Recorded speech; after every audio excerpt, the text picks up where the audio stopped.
우리 사랑하는 월드비전교회 중고등부 여러분 잘 지냈나요? 오늘은 레위기에 대해서 함께 알아볼 거예요.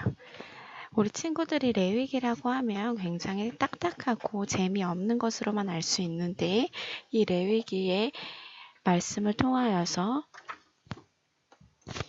하나님께 예배드리는 방법에 대해서 우리가 배워볼 거예요.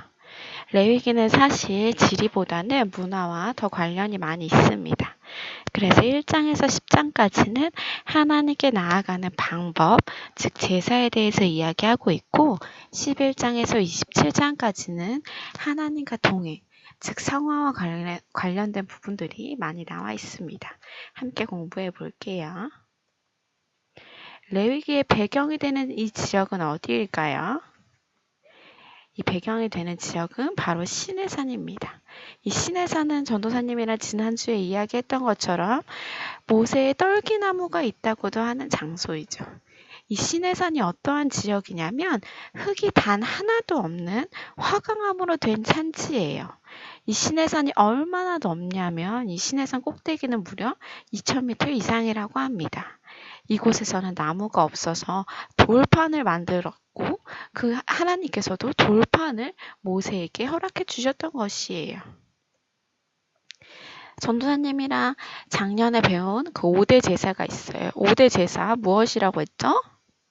맞아요. 번소화제건이라고 해서 번제와 소제와 화목제와 속죄제와 속건제가 있다고 전도사님이랑 작년에 함께 배웠어요. 하나님께 예배를 드리는 방법, 하나님을 섬기는 방법이 바로 제사이자 예배예요. 사실 예전에 그러한 제사의 제도는 없어졌을 수 있지만 제사의 정신은 지금도 유지하고 있습니다. 그러면 이때 당시에 드렸던 예배, 제사, 이것은 무엇일까요? 이것은 크게 두 가지로 나뉠 수 있어요. 그것은 첫 번째로는 하나님께 올려드리는 것과 두 번째로는 하나님께 받는 것을 이야기합니다. 지금 우리가 다니고 있는 이 개혁교회에도 동일해요. 하나님께 올려드리는 것이 있지요. 올려드리는 것은 무엇이 있냐면 우리가 찬송하는 것, 우리가 헌물을 드리는 것 이런 것들이 있지만 동일하게 두 번째로 하나님께 받는 것이 있어요. 그것은 무엇이냐면 바로 하나님의 말씀입니다.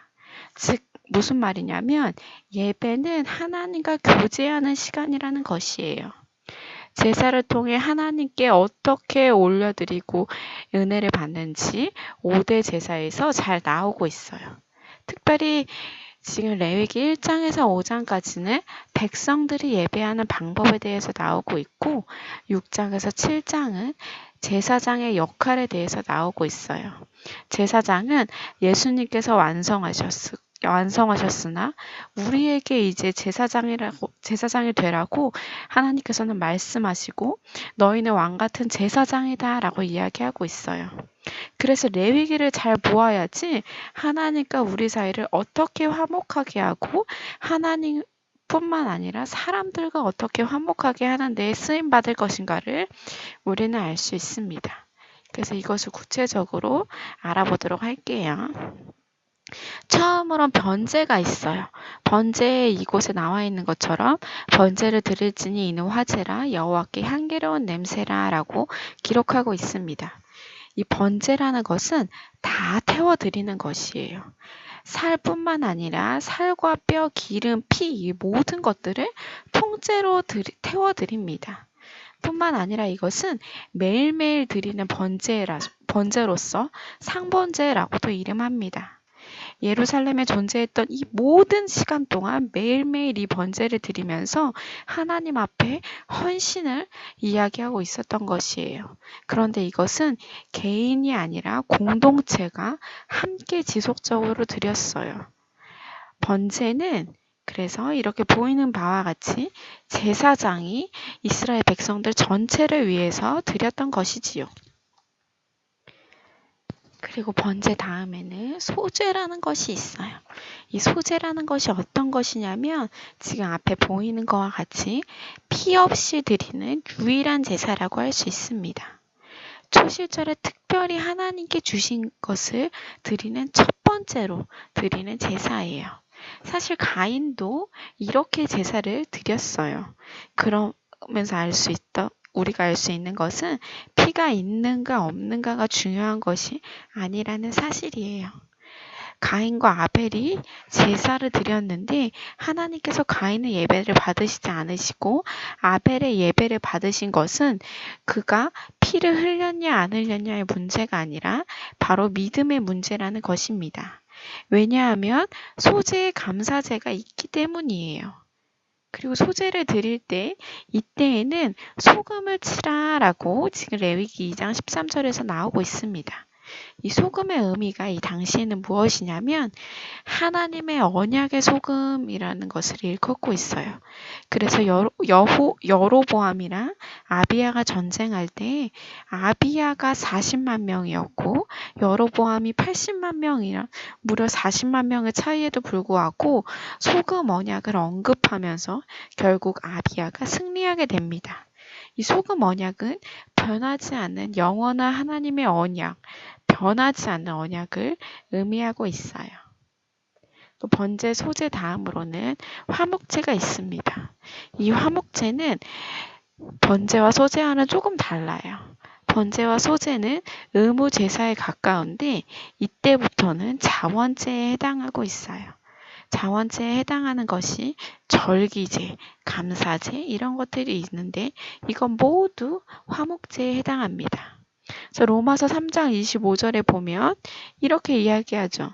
이 예수를 하나님이 그의 피로써 믿음으로 말미암아 화목제물로 세우셨으니 이는 하나님께서 길이 참으시는 중에 전에 지은 죄를 간구하심으로 자기의 의로우심을 나타내려 하심이니라고 기록해요. 여기에서도 예수님의 죽음을 화목제물로 언급하고 있어요. 하나님과 우리와의 화목함을 위해서 예수 그리스도께서 십자가에 못 박혀 죽으신 거예요.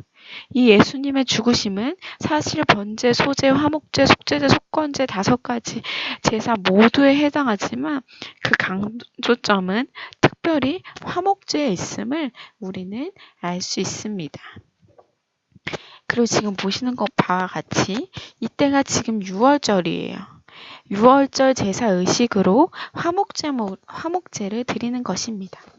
그런데 이 화목제를 드릴 때 먹지 말라고 한 것이 2가지가 있어요. 그것이 무엇이냐면 기름과 피입니다. 그리고 오른쪽 뒷다리를 제사장에게 주어 거제로 삼으라 라고 기록하고 있어요. 여기서 거제와 요제가 라는 것이 2가지가 나오는데 거제는 전도사님이 지금 손으로 하는 것처럼 하나님께 들어 올리는 게 거제예요. 그리고 들어 올린 상태로 흔들면 그것이 요제가 되는 것이지요. 그런데 조금 특이한 것이 있어요. 여기 앞에 보이는 사진이 자세히 보면 지금 이것이 거꾸로 눕혀져 있는데 보면 앞다리가 없어요. 그리고 오른쪽에 제사장의 것을 보면 제사장의 것은 2개 다 있어요. 원래는 오른쪽 뒷다리를 제사장에게 주라고 이야기했는데 여기에는 거꾸로 세웠을 때 뒷다리를 의미하는 것인지 희한하게 지금 이스라엘 사람들은 아랫다리를 뽑더라고요. 그래서 이것을 결국 무엇을 의미하냐면 이 오른쪽 다리는 제사장의 몫으로 구분했다는 사실을 우리는 알 수가 있어요. 그리고 4번째로는 속죄제가 있습니다. 이 속죄제는 정화제사라고 하는데 사실 그 다음에 나오는 5번째 속건제랑 구분을 하기가 많이 힘들어요. 둘 다 죄를 지은 것이로 둘 다 어떤 차이가 있는지 살펴보면 이 속죄제는 배상의 필요가 없는 제사예요. 이는 자기 정화 제사를 그냥 하면 되는 것이에요. 이것은 회중이 깨달을 수도 있고 개인이 깨달을 수도 있어요. 이는 그런데 이 속죄제도 역시 예수님의 죽으심과 관련이 있습니다. 히브리서 9장 12절은 이렇게 기록하고 있어요. 염소와 송아지의 피로 하지 아니하고 오직 자기의 피로 영원한 속죄를 이루사 단번에 성소에 들어가셨느니라. 여기에서도 은혜의 보좌로 우리가 담대히 들어갈 수 있는 이유는 예수님께서 십자가에 못 박혀 죽으심으로 우리의 속죄를 이루셨기 때문이에요. 그리고 마지막 5번째로는 속건제가 있습니다. 이 속건제는 배상제사라고도 이야기해요. 이 말은 무슨 말이냐 하면 배상이 필요하다는 얘기예요. 그래서 고르반이라고도 불렸는데 마가복음 7장에서 보면 여기 고르반이라고 나와 있는 빨간 글씨 보이시죠? 아버지와 어머니에게 드려야 할 물건을 하나님 앞에 배상한다는 것이에요. 그래서 근데 이것이 안타까운 점은 이스라엘 사람들이 모면할 수 있는 방법을 만들어서 결국 나중에 자신의 것으로 만들게 했다는 사실이에요. 편법으로 부모의 공경을 하지 않고 어겼다는 이야기지요. 그런데 이 제사는 어떠한 제사냐면 부지 중에 내가 모르는 사이에 범죄하였고 보상이 필요했을 때 이것을 하는 것이에요. 누가복음 19장 8절에서도 동일하게 나오고 있어요. 여기에서는 삭개오가 나오는데 우리 친구들 다들 삭개오 아시죠? 삭개오는 나중에 네 갑절이나 갚겠다고 고백하고 있어요. 이 네 갑절이라는 의미는 속건제에 해당하는 양들, 우리가 양들을 배상할 때 쓰는 것이에요. 4배로 갚음을 실천하겠다는 것이에요. 결국 삭개오는 하나님 앞에서 예배를 회복했다는 것입니다. 그 전도사님이 여기 옆에 밀양이라고 적어놨어요. 밀양이란 영화가 있는데 우리 친구들은 봤는지 모르겠지만 어떠한 내용이냐면 어떠한 사람이 죄를 지어서 감옥에 갔어요. 그래서 감옥에 갔는데 그 사람이 그곳에서 하나님을 만났다고 하는 것이에요. 그래서 지금 죄를 받은 지금 딸이 죽임을 당한 사람이 그 감옥에 있는 사람을 용서하기 위해서 어렵게 갔어요. 그런데 그 감옥에 있는 사람은 사람에게 용서받을 필요가 없다. 나는 하나님 앞에 다 용서받았다고 이야기하고 있고 결국 그 영화는 기독교를 폄하하는 그러한 방향으로 흘러갑니다. 그런데 이러한 영화들은 사실 하나님의 말씀을 제대로 알지 못해서 우리들의 신앙을 값싼 신앙으로 전락하게 만드는 것이에요. 죄를 짓고 회개하고 죄 짓고 회개하고 이것이 계속 반복돼도 괜찮을 것이라고 이야기하고 있는 것입니다. 그런데 성경은 그렇게 이야기하고 있지 않아요. 죄를 지으면 그 부분에 대해서는 빚진 자의 마음으로 4배를 갚으라라고 이야기하고 있어요. 여기서 4배라는 말은 어떤 것을 의미하냐면 우리의 죄를 완전히 해결하라는 것을 이야기하고 있습니다. 하나님과의 죄와는 별개예요. 사람들 간의 관계에서도 우리는 동일하게 회복을 해야 합니다.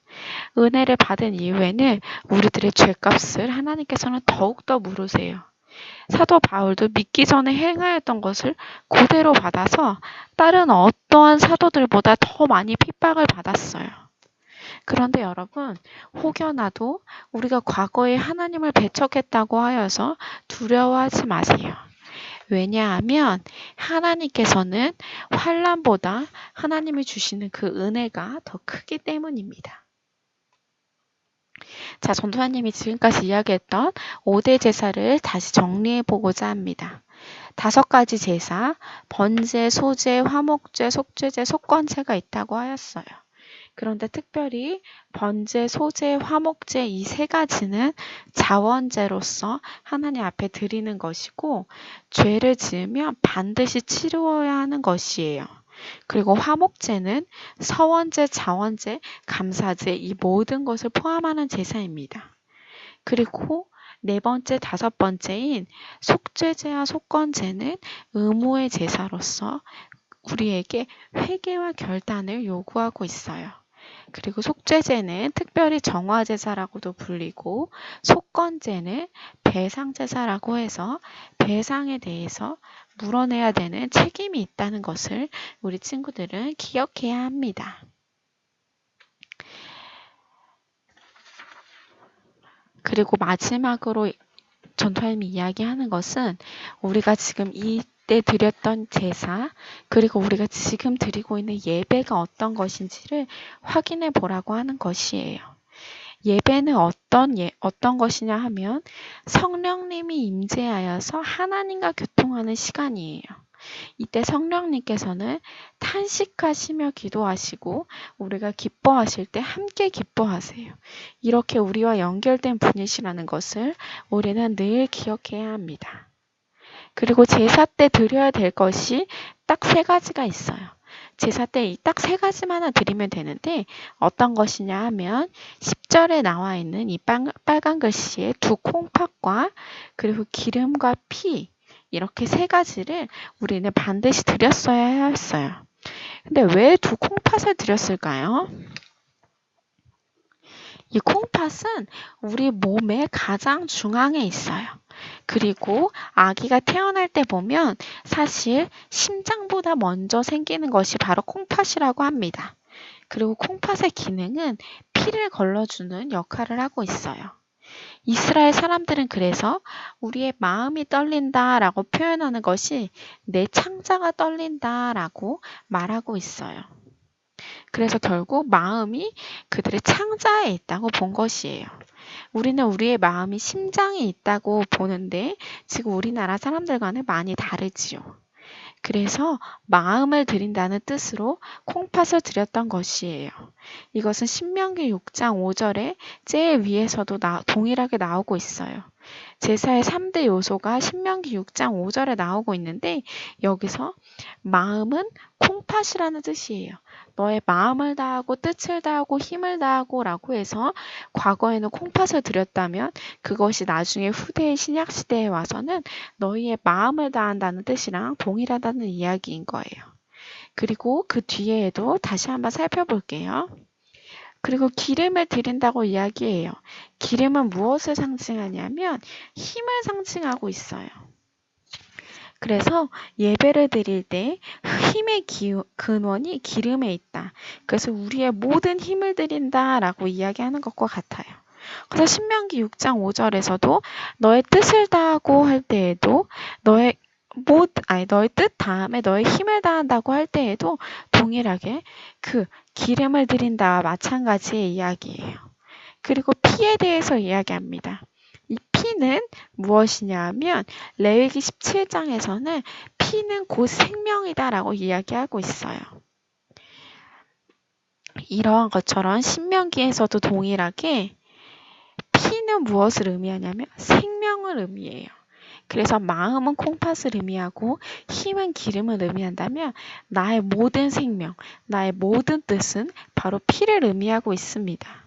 그런데 이것을 보고 많은 사람들은 그럼 지금 시대에는 우리 순대랑 선지 같은 거를 먹으면 안 되나요? 라고 많이들 물어봐요. 그럼 지금 현대 시대에는 과연 선지를 먹으면 안 될까요? 맞아요. 그렇지 않아요. 로마서에서는 우리가 먹는 것에 상관하지 말고 우리가 덕을 세우는 것, 우리가 하나 되는 것에 걸림이 되지 않는 것에 대해서 초점을 놓고 이야기하고 있습니다. 그래서 선지에 먹고 마심이 중요한 것이 아니라 우리가 하나님께 영광 돌리는 것이 더 중요한 것이에요. 그래서 지금 맨 앞에 오른쪽에 지금 사진을 보면 지금 어떤 게 보이나요?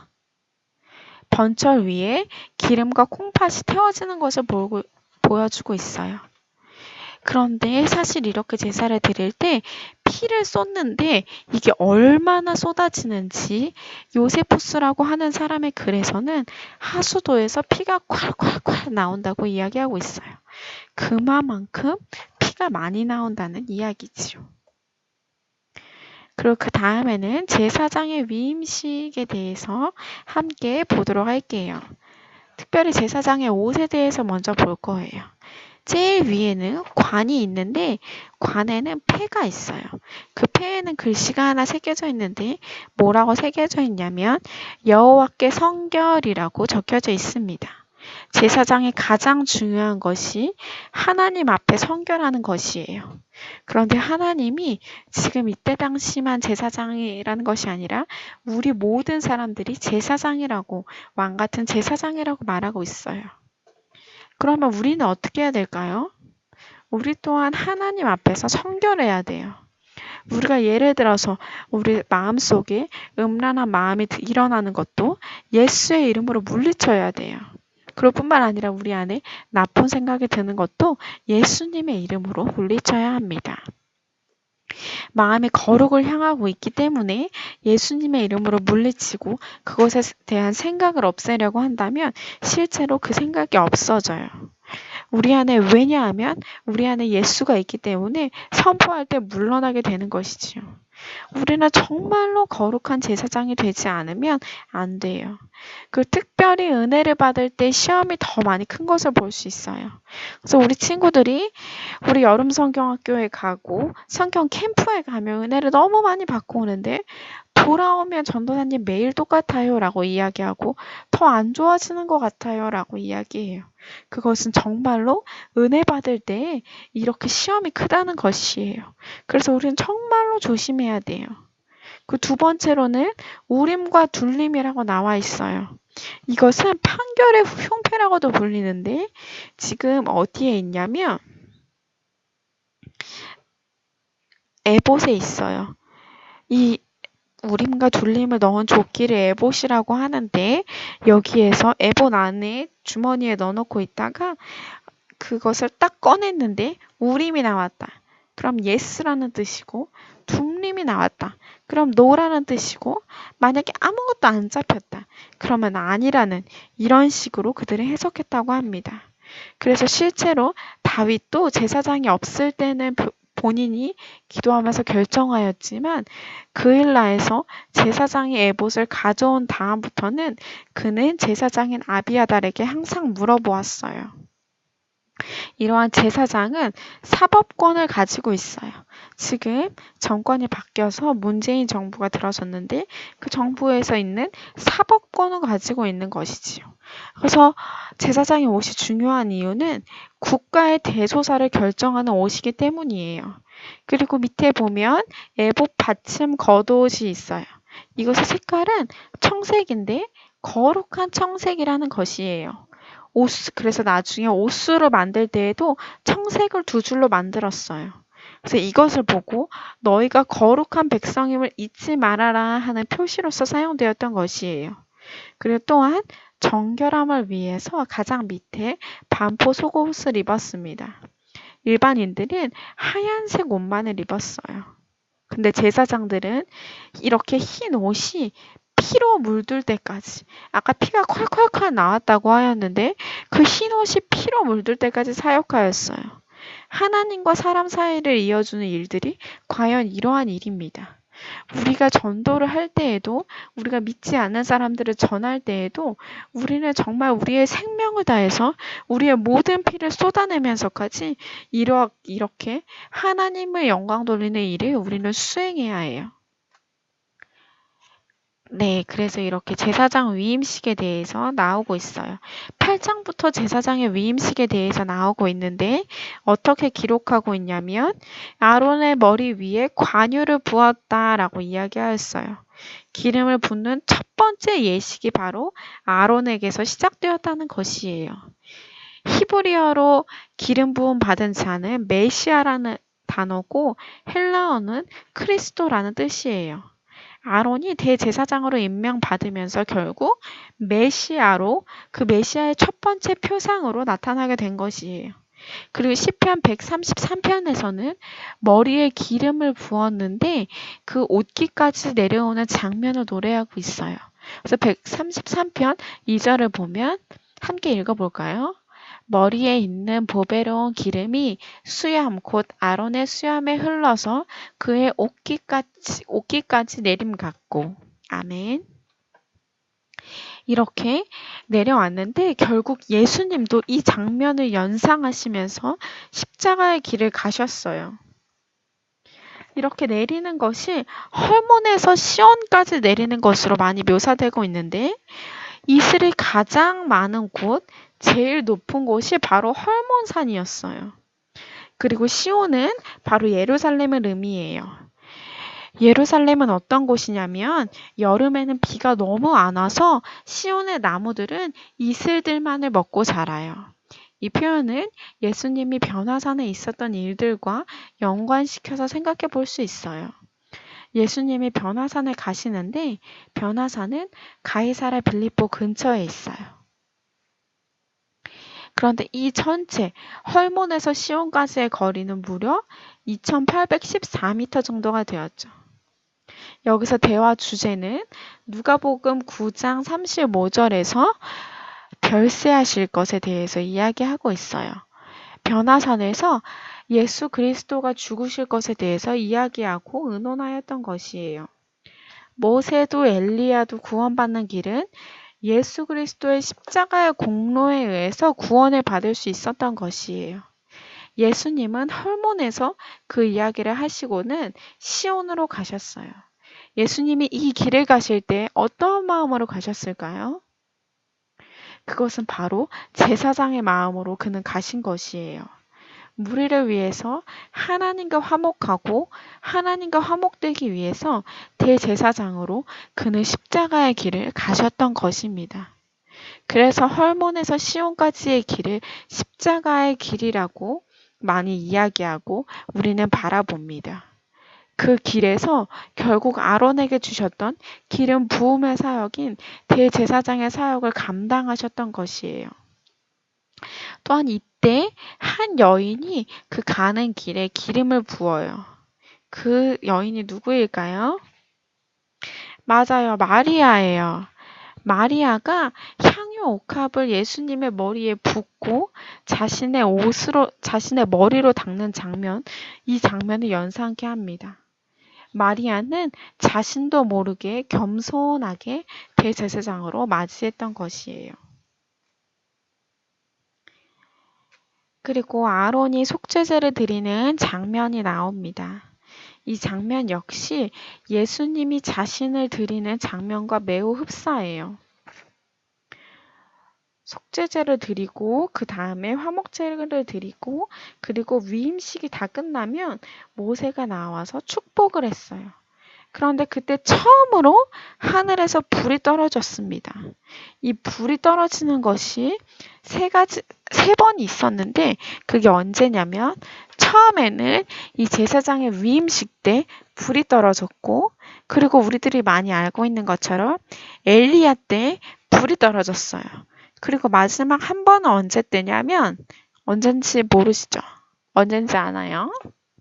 언제냐면 다윗 제사장 때예요. 이때 언제냐면 아라우나 타작마장에서 예물을 드릴 때 그곳에서 결국 불이 떨어졌고 다윗은 그것을 성전으로 삼게 되고 솔로몬은 그거 성전을 지었습니다. 이렇게 불이 떨어진 세 장면을 전도사님이 이야기했고요. 그리고 중요한 것은 그 하나님이 주신 불을 가지고만 향을 피워야 돼요. 만약에 하나님이 주신 불로 하지 않고 다른 불로 드리면 어떻게 될까요? 죽게 될 수밖에 없어요. 그런데 나답과 아비후가 과연 하나님 앞에서 다른 불을 담아서 죽게 되었습니다. 그런데 여기에서 많이 사람들이 알고 있지 않은 것은 그가 이 다음 구절에서 3절 이후의 절을 보면 술 먹지 말라. 예배 드릴 때 너희는 술 먹으면 안 돼. 라고 기록하고 있어요. 이것은 결국 나답과 아비후가 술을 먹고 실수했을 것이라고 많이 사람들이 생각합니다. 우리는 술을 먹지 말고 향락의 도구로 정신을 놓지 말아야 돼요. 우리는 온전히 하나님께 초점을 두어야 합니다.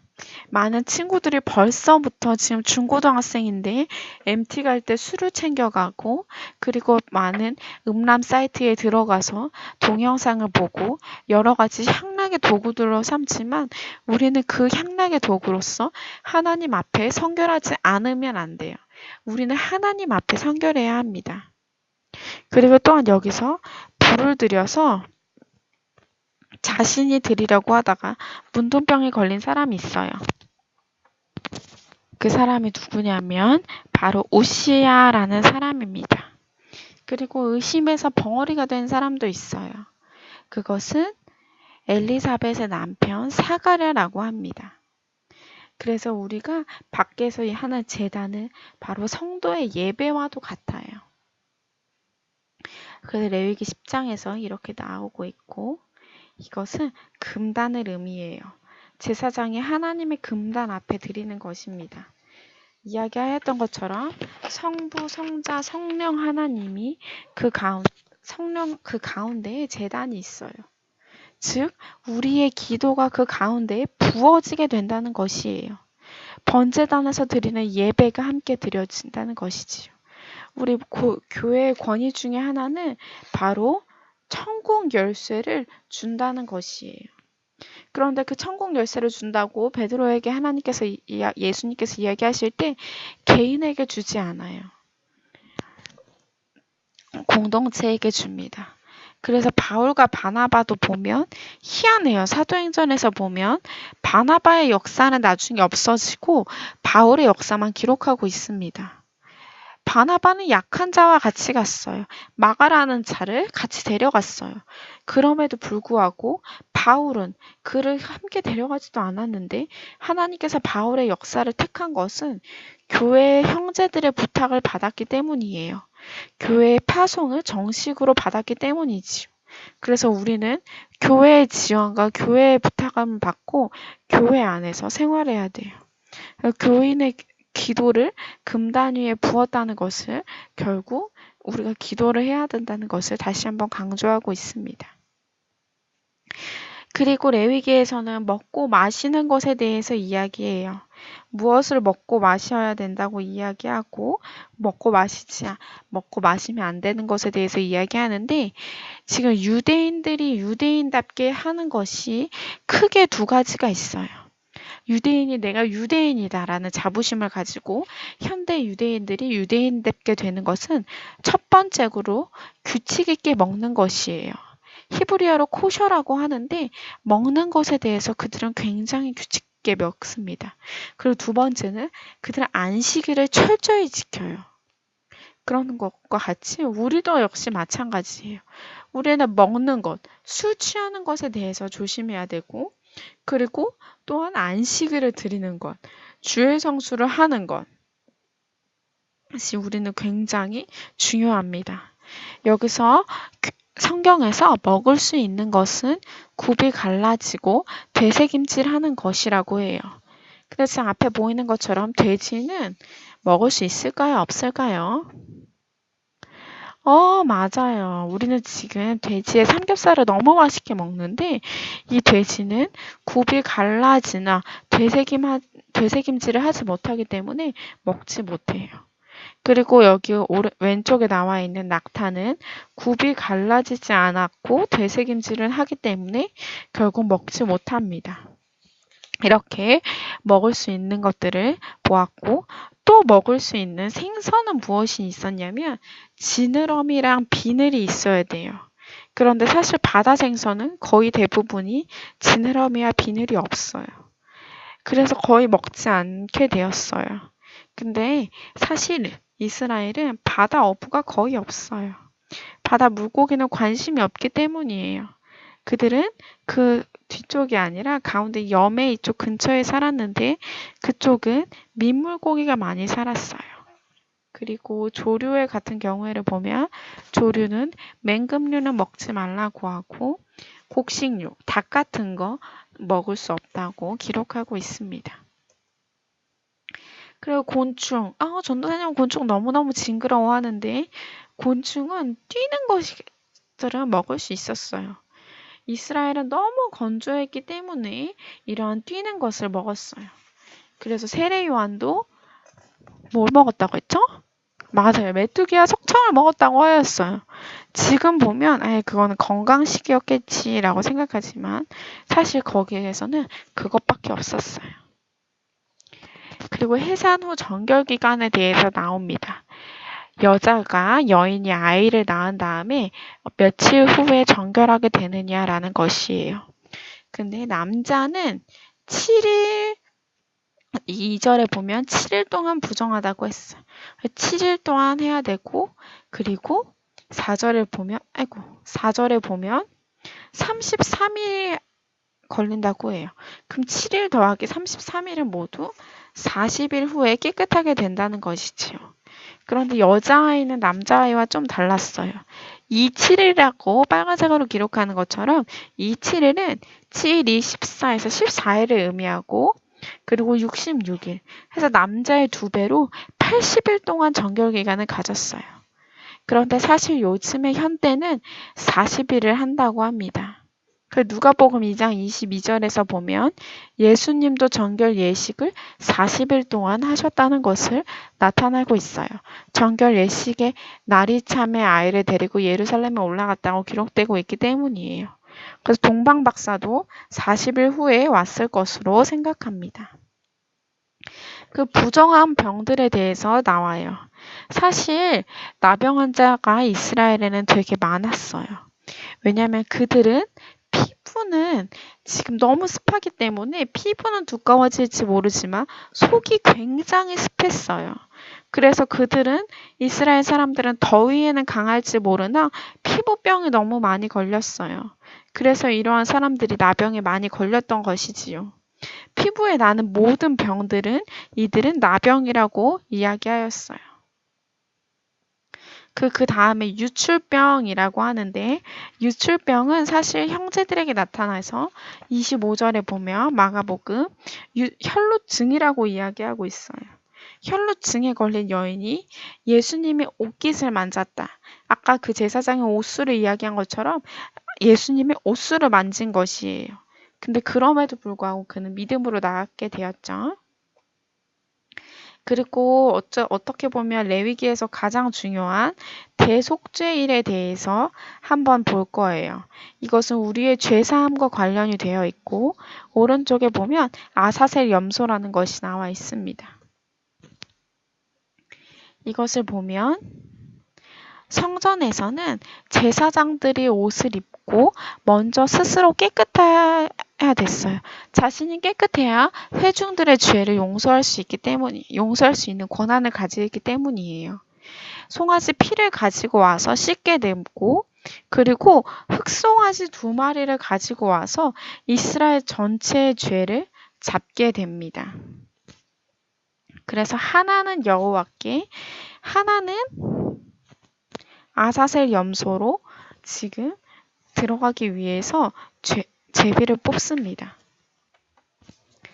지금 장면을 보면 제사장이 순양을 가지고 숫송아지를 가지고 먼저 제사장이 자신의 죄를 속죄하기 위해서 가는 장면을 나타내고 있고 지금 이 장면은 염소 2마리, 여호와께 드릴 염소와 아사셀 염소 2마리를 제비를 뽑는 장면이에요.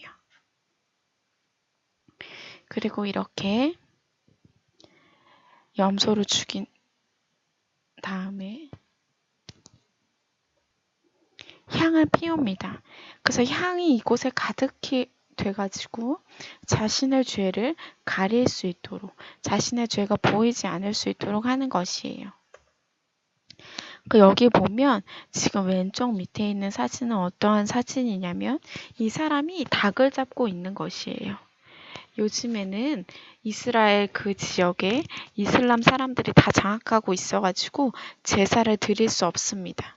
그래서 어떤 종파는 저렇게 개인이 닭을 잡아서 닭의 피를 자신의 몸에다가 뿌리는 것으로 만족하고 있다고 합니다. 그래서 이스라엘의 불의와 죄를 다 뒤집어 씌우고 아사셀 그 염소는 영문 밖으로 아사셀 산으로 보내게 됩니다. 그래서 저렇게 광야로 보내게 돼요. 그래서 알아서 죽게 내버려 두어야 합니다. 그런데 만약에 그 아사셀 염소가 죽어서 와야 되는데 그 이스라엘 모든 사람들의 죄를 함께 떠맡은 건데 살아서 돌아오면 안 되잖아요. 그래서 어떻게 내렸냐면 광야에 내려라고 했는데 지금 보이는 것과 같이 이렇게 내려놓았다고 해요. 그래서 이렇게 내려놓은 이유는 죽어서 와야 되기 때문에 그렇다고 합니다. 근데 더 희한한 것은 예수님이 이 아사셀의 염소처럼 우리의 모든 질고를 지고 슬픔을 담아냈던 것이에요. 그래서 그 다음 장면을 보면 7월 10일에 그것을 기념하여서 1년에 한 번 대속죄일을 가집니다.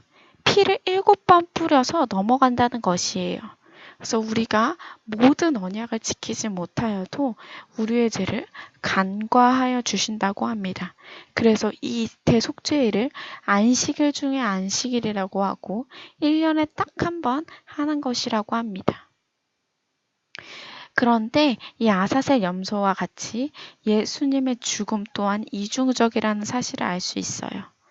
유대인들에게 사형 선고는 안토니 요새에서 받았어요. 성전에 있었는데 안토니 요새에서 사형 선고를 받고 죽음은 예수님께서 영문 밖에서 죽으셨습니다. 영문 밖에서 죽으실 때 성전의 휘장이 찢어졌다고 해요. 유대인에게 한 번 죽고 이방인들에게 한 번 죽은 것이지요. 성전 안에서 한 번 죽고 성전 밖에서 한 번 죽은 것이나 마찬가지예요. 그래서 히브리서 9장에서는 영원한 속죄를 이루셨다고 하였고, 그리고 히브리서 10장에서는 그리스도의 몸을 단번을 들이셨다고 이야기하였고, 베드로전서 3장에서도 마찬가지입니다. 그리고 나서 레위기 19장에서는 너희는 거룩하라 라고 이야기하면서 내 이웃을 사랑해야 된다고 이야기하고 계시는 것입니다. 그리고 그 다음에 이제 날짜에 대해서 한번 배워보도록 할게요. 이스라엘의 3대 명절은 지금 빨간 글씨로 기록되어 있는 것처럼 유월절, 오순절, 초막절 이렇게 세 가지가 있습니다. 그런데 이 초막절은 우리나라의 추석이랑 날짜가 같아요. 추석의 음력 8월 15일인데 초막절은 음력 7월 15일이라고 합니다. 그래서 유월절은 1월 14일로 지정되어 있고 무교절은 그 다음 날부터 7일이에요. 그리고 그 옆에 있는 초실절은 날짜가 없고 요일로만 계산하는 것입니다. 무교절 기간 중에 안식 후 첫날, 우리로 치면 주일인 것이지요. 그리고 오순절 역시 날짜가 정확하게 지정된 것이 아니라 초실절부터 7주예요. 그래서 오순절 77에 49 플러스 한절이라고 하여서 오순절 50일째 되는 날이라고 해서 오순절이라고 부르는 것이에요. 이때도 물론 주일입니다. 그리고 초막절이 있는데 초막절은 7일이며 그 7일 안에 두 가지 절기가 더 있는데 7월 1일은 나팔절, 7월 10일은 아까 이야기하였던 것처럼 속죄일로 지정하고 있습니다.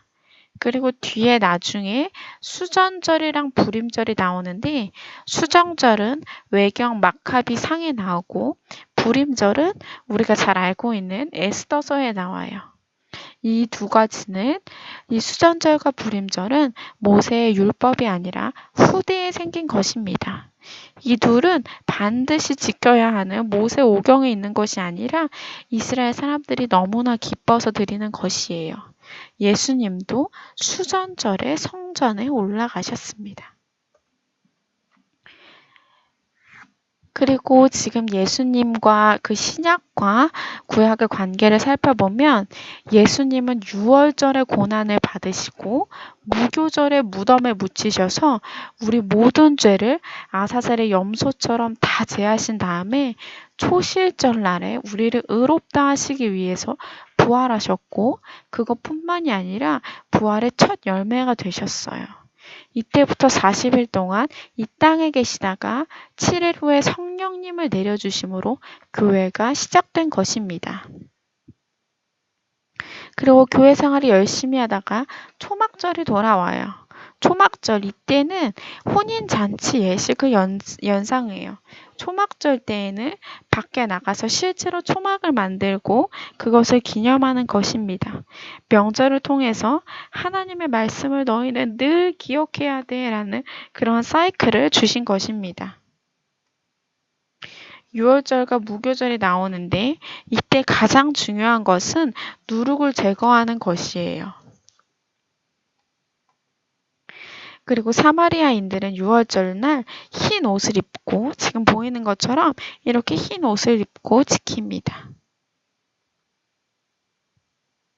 네, 그리고 오순절은 추수가 다 끝나는 날, 그 50일째 되는 날인데 추수가 다 끝나는 날을 의미합니다. 그리고 모세가 율법을 받은 날도 바로 이 오순절이라고 하였고 나중에 후에 새 언약을 받은 마가의 다락방 역시 오순절날 일어났다고 전도사님이 말씀하였어요. 그래서 이렇게 모세가 율법 받은 걸 이야기하고 다음으로 나팔절. 나팔절은 나팔을 불면서 시작하는 건데 7월 1일이라고 하였어요. 이스라엘 사람들은 새해를 이 나팔절날부터 시작해요. 나팔절 1일부터 10일 동안 그들은 회개를 합니다. 그리고 5일 동안 명절을 준비하게 되는 것이지요. 그리고 초막절 나오고 있고요.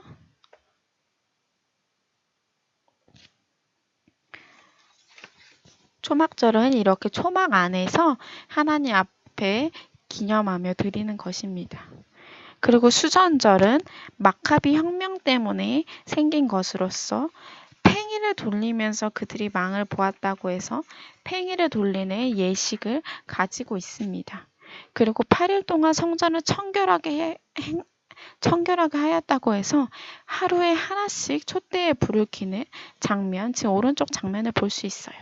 심지어 촛대까지 총 9개라고 해요. 촛대 하나와 총 8개에서 하루에 하나하나씩 불을 켰다고 합니다. 이것을 히브리어로 하누카라고 부릅니다. 사마리아의 유월절은 크게 맨 처음에 제사장들이 기도를 하고 그리고 죽이고 도사를 하고 해방의 함성을 부르고 피를 이마에 뿌립니다. 옛날에 유월절 때는 문지방에 뿌렸는데 지금은 머리 위에 칠한다고 합니다. 그리고 화해를 하고 피를 흘리고 박피, 벗기고 소금을 부리고 기름을 제거해요. 그리고 내장을 씻고 우측 다리를 제사장에게 주고 아까 보여줬던 이 사진 있죠? 내장을 제사장에게 준 다음에 나무에 세우는데 이 나무에 세우는 것은 마치 예수님의 십자가의 죽음을 연상케 해요. 그리고 마지막에 양을 최종적으로 불구덩이에 넣고 바베큐를 하는 것으로 예수님의 무덤을 역시 연상케 합니다. 그리고 함께 식사해요. 사마리아인들은 그리심산에서 예배 의식을 실행하는데 그것이 지금까지도 연결된다고 합니다. 그래서 이렇게 해서 전도사님이랑 레위기를 다 함께 보았어요. 여러분, 레위기가 사실은 정말 지루한 것이 아니에요. 이런 예배 의식들이 나와서 지루해할 수 있지만 이러한 예배 의식들, 번제, 소제, 화제, 속죄제, 화목제, 속죄제, 속건제 이 5가지를 기억하시고 그리고 예배를 어떻게 드렸는지 예배를 드릴 때 우리 자세가 어떠해야 하는지 우리 친구들도 모두 기억하였으면 좋겠습니다.